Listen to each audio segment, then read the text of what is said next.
May I come in, sir? Come in. Good morning, sir. Morning. Take your seat, बैठ जाए. Thank you, sir. Sakshi, Yes, sir. आपने graduation किया है political science और sociology लेके. Yes, sir. ये पास course या ऑनर्स है पॉलिटिकल साइंस? सर ग्रेजुएशन किया है. हाँ. रेगुलर हूँ. अच्छा, रेगुलर ग्रेजुएशन, ऑनर्स नहीं किया है? ऑनर्स अभी मैं कर रही हूँ, हिस्ट्री से एमए. हिस्ट्री से एमए कर रही हैं अभी? जी सर. अच्छा. तो आप पॉलिटिकल साइंस का अध्ययन किया, सोशियोलॉजी का अध्ययन किया, अब आप इतिहास पढ़ रही हैं? Yes sir. क्यों? सर जब मैंने ग्रेजुएशन किया तो जो भी सब्जेक्ट्स कॉलेज में अवेलेबल थे वो ले लिया. ग्रेजुएशन के बाद मैंने सिविल सर्विसेज की प्रिपरेशन स्टार्ट की तो मुझे हिस्ट्री इंटरेस्टिंग लगा और मुझे ऐसा भी लगा कि फर्स्ट पेपर में जीएस फर्स्ट पेपर में 50% कवर हो जाएगा और जो मेरे ग्रेजुएशन के सब्जेक्ट हैं वो सेकंड पेपर में हेल्पफुल हो जाएंगे. अच्छा. यही सब देखते हुए मैंने हिस्ट्री ऑप्ट किया. हिस्ट्री में क्या अच्छा लगता है आपको? इंडियन हिस्ट्री की बात अगर हम करें, कौन सा पीरियड आपको ज़्यादा अच्छा लगता है? सर इंडियन हिस्ट्री में Indian national movement. Indian national movement. Yes sir. ऐसी कौन सी स्टोरी है इंडियन नेशनल मूवमेंट की जो आपको सबसे ज़्यादा इंस्पायर करती है? सर जिस तरह से हमारे देश में पहले उग्रवाद, फिर उदारवाद, फिर गांधी जी ने अंग्रेजों का मुकाबला किया, रणनीति बनाई, गांधी जी की जो रणनीति रही और जिस तरह से पूरे देश ने सहभागिता की, ये सब चीज़ें देख के बहुत ही एनर्जी आती है और अच्छा लगता है पढ़ के. मान लीजिए आप सिविल सर्वेंट हो जाते हैं तो जो भी आपने टेक अवेज है, जो इंस्पायर्ड होके जो भी आपने सीखा है, समझा है, उसका कैसे उपयोग करेंगी आप अपने जीवन में? Sir civil servant Indian national movement से. हाँ सर इंडियन नेशनल मूवमेंट से मैंने ये सीखा है कि हमारे समाज में विभिन्न धर्मों के लोग हैं और हमें हमेशा सबको साथ लेकर ही चलना होगा. अगर कभी भी हम किसी एक पक्ष में जाते हैं या वोट बैंक राजनीति इन सब के चलते किसी एक धर्म का सपोर्ट करते हैं तो उसके परिणाम गलत आते हैं. इसीलिए हमेशा सोसाइटी के हर वर्ग को साथ लेके चलना होगा. दूसरा मैंने ये सीखा है कि पीपल पार्टिसिपेशन बहुत रिक्वायर्ड है.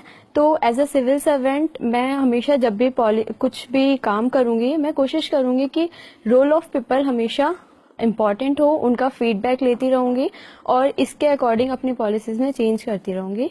तीसरा मैंने ये सीखा है कि महिलाओं का रोल बहुत इम्पॉर्टेंट होता है और एज अ सिविल सर्वेंट मैं हमेशा कोशिश करूंगी कि वुमेन इक्वेलिटी हो, वुमेन भी आगे आके अपना रोल पूरा करें.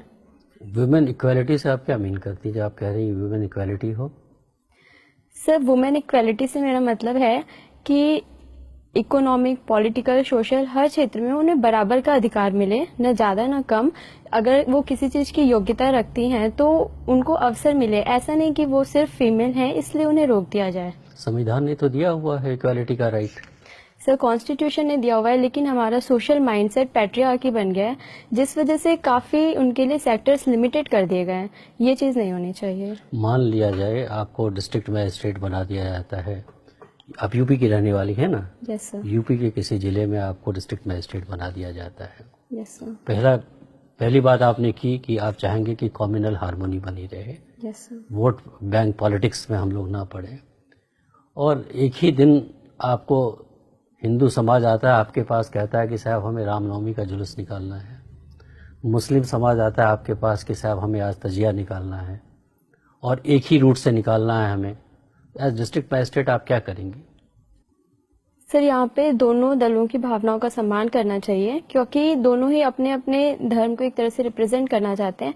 इसके लिए मैं उनके लीडर जो भी होंगे उनसे बात करूंगी कि वो एक ही जगह से निकालना, या तो वो अलग अलग रास्ते चुन लें, बट अगर उनकी जिद है कि एक ही जगह से निकालना है तो टाइम में थोड़ा सा अंतर कर दिया जाए जिससे दोनों सद्भावना से अपना काम कर सकें. अच्छा, आपने अपने हॉबीज में घूमर डांस की जिक्र की है आपने. यस. ये क्या होता है Ghoomar dance? Sir Ghoomar dance एक राजस्थानी फोक डांस है जिसमें कुछ विशेष तरह के सॉन्ग होते हैं जैसे घूमर रमवाने सा, टूटे बाज, इस तरह के सॉन्ग्स पे डांस किया जाता है और इसमें परंपरागत ड्रेस पहनी जाती है, लहंगा, चुन्नी. और ट्रेडिशनल रूप से जब घूमर किया जाता था तो एक ट्रांसपेरेंट घूंघट भी लिया जाता था. ये घूमर की शुरुआत कब हुई थी और क्यों किया जाता था? सर, इसकी शुरुआत भील जनजाति से ही मानी जाती है कि वो अपने समुदाय में खुशी के जब भी अवसर होते थे, जैसे किसी का जन्मदिन होता था या किसी की सालगिरह होती थी, फसल कटाई होती थी, तब घूमर के माध्यम से अपनी खुशी को प्रकट करते थे। और आगे ये राजस्थान में फैल गया। इसके बाद पास के राज्यों जैसे उत्तर प्रदेश, गुजरात में भी काफी अच्छे से किया जाता है। हाल फिलहाल में एक कंट्रोवर्शियल मूवी बनी थी, हिंदी सिनेमा बनी थी, यस सर। जिसमें कि काफ़ी कंट्रोवर्सी हुई। उसमें एक घूमर डांस दिखाया गया था। आप बता सकती हैं कौन सी मूवी थी? सर, पद्मावती। पद्मावती या पद्मावत? पद्मावत। पद्मावत मूवी आपने, उसमें घूमर डांस आपने देखा है? मूवी देखी है आपने? सर, मूवी नहीं देखी है पर डांस देखा है। डांस देखा है आपने? जी सर। किसने गाना गाया है उसमें? सर, श्रेया घोषाल। और सर चलिए कोई बात नहीं। हाँ, सही। आपने आईपीएस चॉइस क्यों नहीं रखा? आप सर, तो इतना कुछ करना चाहती है समाज के लिए, फिर आप क्या पुलिस में क्यों नहीं जाना चाहती हैं? सर, इसके लिए फिजिकल रिक्वायरमेंट फुलफिल नहीं करती। अच्छा, ठीक। साक्षी, आपके नाम का क्या अर्थ है? सर, साक्षी से मतलब है प्रत्यक्षदर्शी, आई विटनेस। कोई और साक्षी नाम से कोई और फेमस व्यक्तित्व जिसके बारे में आपको पता हो? सर, साक्षी मलिक भारत की एक फ्री स्टाइल रेसलर हैं जिन्होंने 2016 के ओलंपिक में ब्रॉन्ज मेडल जीता था। अच्छा, कहाँ से है वो? किस राज्य से? हरियाणा। हरियाणा से। हरियाणा में कहाँ से? सॉरी सर, मुझे वो नहीं आइडिया पता। नहीं। चलिए कोई बात नहीं। अच्छा, गारमेंट्स, यस। शायद आपका परिवार गारमेंट्स के बिजनेस से, या जैसा मैंने अभी पढ़ा कहीं पे गर्ग गारमेंट्स करके है, ये क्या है गर्ग गारमेंट्स? सर, एक शॉप है हमारी रॉबर्ट्सगंज में। अच्छा, आपकी शॉप है? जी सर। तो गारमेंट के बारे में कुछ बताइए। गारमेंट्स के बारे में? उत्तर प्रदेश में गारमेंट्स के बारे में कुछ बताइए। सर, उत्तर प्रदेश में टेक्सटाइल इंडस्ट्री का हब कानपुर रहा है। इसके अलावा हमारी एक रिटेल शॉप है रॉबर्ट्सगंज में ही, जिसमें शर्ट, पैंट, इस तरह की आइटम्स बेची जाती है। मैनचेस्टर ऑफ इंडिया किसको कहा जाता है? सर, मुंबई। आप श्योर हैं? Yes sir. और Manchester of North India Kanpur. अच्छा, मैनचेस्टर कहाँ है? सर, ये यूरोप में है, मेरे को एग्जैक्ट नहीं पता है। क्यों? जैसे मान लीजिए आपने मुंबई के बारे में ही कहा, मैनचेस्टर ऑफ इंडिया, या कानपुर के बारे में ही कहा, तो क्यों उन्हें कहा जाता है मैनचेस्टर? सर, वहाँ पे ऐतिहासिक रूप से बहुत ज़्यादा टेक्सटाइल इंडस्ट्री का विकास देखा गया। वहाँ के जो लेबर थे वो उसमें स्किल्ड हो गए, जिसकी वजह से वो इंडस्ट्री और ज़्यादा फैलती गई और एक तरह से हब बना हुआ था, इस वजह से कहा जाता है। यद्यपि अब ऐसा नहीं है, अब देश के कई जगहों पे टेक्सटाइल इंडस्ट्री डेवलप्ड हो रही है और कानपुर की टेक्सटाइल इंडस्ट्री की जो टेक्नोलॉजी है वो उतनी अपग्रेड नहीं हो पाई है, इसलिए धीरे धीरे कम होती जा रही है। ड्रेन ऑफ वेल्थ सुना है आपने? यस। किनका सिद्धांत है ये, बताइए कुछ। दादा भाई नौरोजी जी ने ये सिद्धांत दिया था। इंग्लैंड डेब्ट टू इंडिया ऐसी एक पुस्तक लिखी थी, उसमें ड्रेन वेल्थ फ्रॉम इंडिया कहा था। उनका कहना था कि जो अंग्रेज हैं भारत में भू राजस्व, लगान इत्यादि के माध्यम से हमारी संपत्ति को विदेश लेके जा रहे हैं और इसका परिणाम ये हुआ है कि देश में पर कैपिटा इनकम केवल 20 रुपए रह गई है। इसको उन्होंने ड्रेन ऑफ वेल्थ कहा था। अच्छा, कोई मुझे ध्यान आ रहा है डैनियल डिफो की। डैनियल डिफो नाम सुना है आपने? Sorry sir. Robinson Crusoe? नहीं सर। सुना है ना? नहीं सुना है। रॉबिन्सन क्रूसो का भी नहीं सुना है? अच्छा, चलिए कोई बात नहीं है। अब मुझे एक आपने कहीं वेस्ट मटेरियल के बारे में कुछ लिखा हुआ है, ठीक है ना? तो क्या है ये? सर, ये मेरी इंटरेस्ट है। मैं स्कूल टाइम से ही हमारे स्कूल में प्रोजेक्ट्स दिए जाते थे कि पेन स्टैंड बनाना है या फिर घर से जो भी वेस्ट मिलता है उससे कोई शोपीस बनाना है। तो ये मुझे बहुत ही अच्छा लगता था बनाना। घर में भी मैंने अक्सर देखा था मम्मी को कि वो बची हुई उनसे एक अच्छा स्वेटर बना देती थी। तो ये मेरे को एक हॉबी की तरह डेवलप्ड हो गया और मैं जब भी मुझे कोई नया सामान चाहिए होता है, मुझे लगता है कि मेरे पास कोई वेस्ट सामान पड़ा हुआ है जिसका यूज करके मैं बना सकती हूँ। अच्छा, वेस्ट मटेरियल के डिस्पोजल के लिए अलग अलग मतलब ढंग से किया जाता है डिस्पोजल, कुछ पता है उसके बारे में? कैसे डिस्पोजल किया जाता है? जी सर, इसके कई तरीके हैं। जैसे एक लैंडफिल करते हैं, जमीन में दबा देते हैं। दूसरा इंसिनरेशन होता है कि वेस्ट मटेरियल से हम एनर्जी बना देते हैं, या फिर एक अवायवीय श्वसन के माध्यम से किया जाता है। इसके अलावा एक 4 आवर प्रोसेस होता है जिसमें रिड्यूस रीयूज के बाद हम उसको रिसाइकल करने की कोशिश करते हैं, जैसे न्यूज़पेपर, प्लास्टिक, और इससे पुनः दूसरे उत्पाद बना देते हैं। कौन सा कंट्री है जो सबसे ज्यादा वेस्ट मटेरियल प्रोड्यूस करता है? सॉरी सर, मुझे नहीं पता। इसके बारे में ज़्यादा ध्यान नहीं। चलिए कोई बात नहीं। एक और सवाल का मुझे जवाब दीजिए। समाज शास्त्र में, सोशियोलॉजी में एक सोशल बॉन्डिंग करके सिद्धांत है, कुछ पता है उसके बारे में? सब पर्टिकुलर सिद्धांत के बारे में मुझे नहीं पता है, लेकिन एज जनरल सोसाइटी में अगर देखा जाए इंडिया के परिप्रेक्ष्य में, तो इतने धर्मों, जातिगत विविधता है, भाषाई विविधता है, फिर भी सभी एक साथ रहते हैं, टॉलरेंस के साथ रहते हैं, एक दूसरे के कस्टम को अप्रिशिएट करते हैं। इसको मैं सोशल बॉन्डिंग के रूप में देखती हूँ। चलिए ठीक। अभी आपने, ये आपका पहला साक्षात्कार है? Yes sir. इससे पहले आपने प्री दिया है? जी सर। ओके। अच्छा, जो अभी सर ने सवाल पूछा हो, जिसका मैं वहीं से शुरू करता हूँ। आपने कहा सभी लोग बड़े सहिष्णुता से रहते हैं। मैं तो सहमत नहीं हूँ इस विचारधारा से। आए दिन दंगे होते हैं, थोड़े छोटे छोटे सामाजिक तनाव के ऊपर लोग उत्तेजित हो जाते हैं। और सर ने भी एक सवाल इससे मिलता जुलता पूछा था कि 2 अलग अलग समुदाय के लोग जुलूस निकालना चाहते हैं, एक ही समय पर निकालना चाहते हैं। आपने कहा कि हम उन्हें अलग टाइम दे देंगे, लेकिन ये लड़ाई तो उसी बात की है, साथ साथ निकालेंगे। तो कैसे आप उसको हैंडल करेंगे, ये बताइए। मैं आया हूं, मेरे साथ एक और लोग आए हैं, और मेरा टाइम तो वही है, मैं तो नहीं बदलने वाला। बताइए। और आप उनको कहेंगे कि नहीं, सब लोग प्यार से रहिए, तो कहने वाली बात है। मैं तो नहीं मानता कि लोग प्यार से रहते हैं। तो कैसे हैंडल करेंगे आप इस सिचुएशन? सर, अगर वहाँ की मैं डिस्ट्रिक्ट मैनेजर हूँ तो मेरे पास अथॉरिटी है कि मैं उन दोनों को मना भी कर सकती हूँ जुलूस निकालने के लिए। तो यहाँ पे मैं उन्हें पहले एक प्रपोजल दूंगी कि आप लोग इस टाइम पे निकाल लीजिए, जिससे लॉ एंड ऑर्डर मेंटेन रहे। बट अगर वो नहीं एग्री करते हैं तो मैं उन्हें मना भी कर सकती हूँ कि आप दोनों को ही फिर परमिशन नहीं दी जाएगी जुलूस निकालने की। जब आप दोनों लोगों को मना करेंगी तो उसमें से एक जो उसका आयोजक है, वो वहां के जो विधायक है, उनका भाई है, वो उस कमेटी का चेयरमैन है, और वो बहुत प्रभावशाली है। 70 वर्ष से उसकी सीधी पहुंच है, और वो आपके पास भी बैठता है। उस दिन वो भीड़ उसके साथ है, तो वो भीड़ को देख के और ज्यादा उत्तेजित हो गया है, और वो आपसे उसका जो एक नजरी लगाव है, जो आपके पास उठता बैठता है, जो डीएम आपके पास कई बार सिफारिशें लेके आया है, आपने उसकी 1-2 सिफारिशें छोटी मोटी मानी भी है।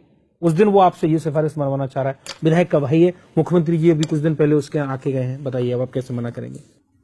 सर, अगर उससे मेरा कोई कांटेक्ट है या मैं उसको जानती हूँ, तो भी एज अ डीएम मुझे सोशल परिप्रेक्ष्य में काम करना होगा। मैं किसी पर्सनल के लिए काम नहीं कर सकती हूँ। और अगर मुझ पे पॉलिटिकल प्रेशर आता है तो मैं विधायक जी को समझा भी सकती हूँ, कंडीशन से उन्हें बता भी सकती हूँ कि इस तरह की सिचुएशन है, और अगर ऐसी कोई घटना, एक साथ जुलूस निकाला जाता है तो यहाँ पे दंगे की स्थिति बन सकती है। और अगर फिर भी वो पॉलिटिकल प्रेशर बनाते हैं तो मैं डिनाई कर दूंगी कि अच्छा, चलिए इसी में एक सिचुएशन और जोड़ते हैं। आपने उसको मना कर दिया, वो मान गया, लेकिन इन द मीन टाइम आपके जो मंडलायुक्त हैं, कमिश्नर हैं, जो आपसे 10 साल सीनियर हैं, उनका अगला रिंग आता है, कहता है नहीं, इसमें जो दूसरा एक जो धर्म विशेष है उसको परमिशन नहीं देनी है, और इनको परमिशन देनी है, इनको उसको टाल देना है। तो उस स्थिति में क्या करेंगे? वो तो आपको सीनियर है, और वो आपको आदेश दे रहा है कि आप उनको उस पक्ष को दे दीजिए जो कि सत्ता पक्ष है, और जो दूसरा व्यक्ति है जो कि दूसरा धर्म विशेष का, उसको नहीं देना है, या उसको टाल देना है कोई बहाना बना के। उस स्थिति में आप क्या करेंगे? और वो आपके सीनियर है, इमीडिएट सीनियर है आपके कमिश्नरी में ही बैठते हैं, जहां पे आप, वो आपकी रोज मीटिंग लेते हैं। सर, पहले मैं उन्हें कंडीशन से अवेयर कराऊंगी, और इसके क्या नहीं, वो तो अवेयर है, आप उन्हें क्या, वो तो आपके सीनियर भी हैं। तो सर, मैं उनसे अपील करूंगी कि वो मुझे रिटर्न में लिख के दें, और इसके जो भी कॉन्सिक्वेंसेज होंगे उसकी रिस्पॉन्सिबल फिर मैं नहीं होंगी। मैं उन्हें ऐसा स्पष्ट कर दूंगी। ओके, मतलब आप उन्हें बोल देंगे कि वो लिखित में दें। वो तो नाराज हो जाएंगे, आपकी करेक्टर रोल भी वही लिखेंगे। नहीं, आप सोच लीजिए, आप मुझे आराम से तसल्ली से जवाब दीजिए। मैं ये कह रहा हूं कि आपकी जो करेक्टर रोल है, जिसके आधार पर आपका अपना प्रमोशन डिपेंड करता है, वो उसको खराब कर देंगे। वो लिख देंगे कि she is very poor officer and he will grade you between 1 to 4 marks which are very poor for your promotion purposes. Then what exactly will you do in that situation? Sir, मैं यही करूंगी, मैं उनसे return में लिखने को दूंगी, और जो भी कॉन्सिक्वेंसेज होंगे उसके रिस्पॉन्सिबल फिर वही होंगे। और जो मेरा फीडबैक है, ये मेरे काम पे डिपेंड करता है। इस तरह के पॉलिटिकल प्रेशर तो आते ही रहेंगे। अगर मैं हर समय झुकती हूँ और इसकी चिंता करती हूँ कि मेरा फीडबैक कैसा रहेगा, तो ये तो मेरे लिए ही निगेटिव होगा। आपके लिए नेगेटिव होगा तो आप तैयार हैं, पुअर परफॉर्मेंस Yes, sir. आपकी होगी उसके लिए आप तैयार हैं। ओके अच्छा, एक बहुत छोटा सा सवाल मैं आपसे और पूछ रहा हूँ। आपने कहा कि आप इंडियन नेशनल मूवमेंट से बहुत प्रभावित हैं, लेकिन मैं ये कह रहा हूँ कि इंडियन नेशनल मूवमेंट एक बहुत बड़ी असफलता है। अगर इंडियन नेशनल मूवमेंट सफल होता तो देश बढ़ता नहीं। अगर इंडियन नेशनल मूवमेंट को सक्सेसफुली लीड किया जाता तो सांप्रदायिकता इतनी बड़ी समस्या नहीं होती। अगर इंडियन नेशनल मूवमेंट को और ज्यादा कलेक्टिवली कॉलेजियल वे में और अच्छी तरीके से अगर उसको लीड किया जाता तो इतने ज्यादा भेदभाव और सामाजिक तनाव नहीं होते। तो इसका मतलब इंडियन नेशनल मूवमेंट तो एक असफल फिनोमिना है, मैं उसको कहूंगा इट्स ए अनसक्सेसफुल फिनोमिना। आप कैसे मुझे मुतमईन करेंगे कि वो सफल है या असफल, बताइए। सर, इंडियन नेशनल मूवमेंट में यकीनन कुछ कमियां रही हैं। सांप्रदायिक, क्या कमियां, वो बताइए क्या कमियां है। सर, सांप्रदायिक चिन्हों का प्रयोग किया गया, कई बार धर्म के आधार पर तुष्टीकरण की कोशिश की गई, जिसका ही परिणाम रहा कि हमें देश विभाजन देखना पड़ा। लेकिन सिर्फ इस आधार पर हम इंडियन नेशनल मूवमेंट को कम करके नहीं आंक सकते हैं। इसके बहुत ही अच्छे परिणाम रहे हैं। पहला, देश को आजादी मिली है। दूसरा, जिन मूल्यों के आधार पर मिली है हमारे देश को, ऐसा एग्जाम्पल पूरे वर्ल्ड में कहीं पे भी नहीं है कि एक हमने डेमोक्रेटिक कंट्री बनाई है, एक हमारा नहीं, कॉन्स्टिट्यूशन मैं आपको है। थोड़ा, आपने कहा धार्मिक चिन्हों का प्रयोग हुआ, तो धार्मिक चिन्हों का प्रयोग तो उन्हीं ने किया जिनको हम सबसे ज्यादा रेफरेंस देते हैं, सम्मान देते हैं। महात्मा गांधी से ज्यादा धार्मिक प्रतीकों का प्रयोग तो किसी ने नहीं किया। गीता लेके चलते थे, राम के भजन गाते थे, कई बार इस पर आपत्तियां भी हुई, बावजूद उन्होंने उसको कभी नहीं छोड़ा। तो क्या आप मानती हैं कि ये गांधी जी की गलती थी कि वो धार्मिक चिन्हों का प्रयोग करते रहे? एक सेकुलर, जब एज ए सेकुलर लीडर उनको नहीं करना चाहिए था, या कम से कम सार्वजनिक तौर पे करते हुए नहीं दिखना चाहिए था? वो अंदर करते, लेकिन वो तो सभाएं करते थे और राम के भजन गाते थे वो सारे के सारे। तो क्या आप मानती हैं इस चीज को कि गांधी जी से गलती हुई? Sir, as a personal student, आपकी पर्सनल कैपेसिटी में बताइए। एज ए स्टूडेंट, आप हिस्ट्री के स्टूडेंट भी हैं, आप परसू भी कर रही हैं एमए हिस्ट्री, तो आप बताइए इस चीज को। सर, अगर मैं गांधी जी के पर्व से देखूं तो ये उनका पर्सनल ट्रेट था। नहीं, पर्सनल कहाँ था, फिर तो पब्लिक हो गया। वो मंदिर सारे लोगों को करा रहे हैं, पब्लिक उस कैपेसिटी में करा रहे हैं, ये बता दीजिए। सर, उनका इस सही गलत देखने के लिए उनका उद्देश्य देखना होगा। गांधी जी का उद्देश्य मैक्सिमम लोगों को अपनी तरफ करना था, किसी धर्म का साथ नहीं देना था।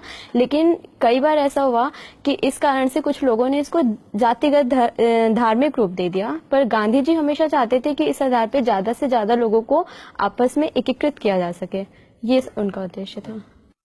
साक्षी, तुम उत्तर प्रदेश से हो। जी मैम। उत्तर प्रदेश में महिलाओं की स्थिति बहुत अच्छी तो नहीं है, यस। जिसको आपने पेट्रियार्की का नाम दे दिया।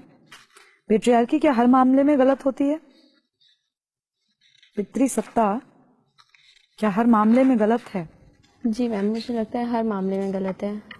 जब गॉड ने एक साथ दो जेंडर बनाए हैं तो इक्वलिटी होनी चाहिए हर परिप्रेक्ष्य में। तो पेट्रियार्की का मतलब केवल अनइक्वल सोसाइटी को आप पेट्रियार्की से जोड़ रही हैं? नहीं, पैट्रियार्की की मैं ये मान रही हूँ कि ये देखा जाता है कि जो मेल है वो एसेट है और जो फीमेल है वो लायबिलिटी है। जो मेल है वो ज्यादा। ये पेट्रियार्की की एक इंटरप्रिटेशन है या पेट्रियार्की अपने आप में ऐसी है? मैम, हमारी सोसाइटी में जब मेल को डोमिनेट कर दिया गया। नहीं, पेट्रियार्की का जो डेफिनेशन है वो क्या है? जी। और पेट्रियार्की और मेट्रियार्की अपने आप में क्या है? पैट्रियार्की पितृसत्ता, जहाँ पे पिता की सत्ता हो, एक मेल की सत्ता हो, यही पैट्रियार्की है। वो आपको लगता है हर मामले में गलत होता है? Yes ma'am. अच्छा, आपने हिस्ट्री की पढ़ाई की है।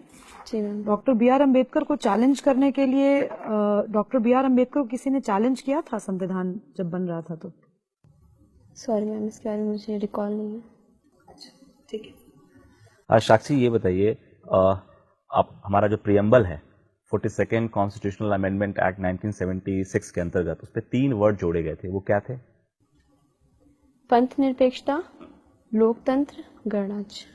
मुझे ये बताइए कि इसके पीछे उद्देश्य क्या था? क्या जोड़ने के बाद ही भारत सेकुलर हुआ, सोशलिस्ट हुआ, या उसके पहले भी था? मुझे ये बताइए कि उसको जोड़ने की उस समय तात्कालिक कारण क्या था, क्यों जोड़ा गया?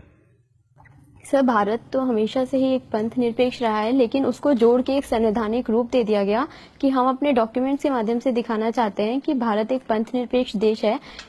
इसका कोई धर्म नहीं है, लेकिन ये हर धर्म के साथ इक्वलिटी के साथ बिहेव करता है। उसको एक डॉक्यूमेंट्री स्वरूप दे दिया गया जोड़ने से। अच्छा, ठीक है।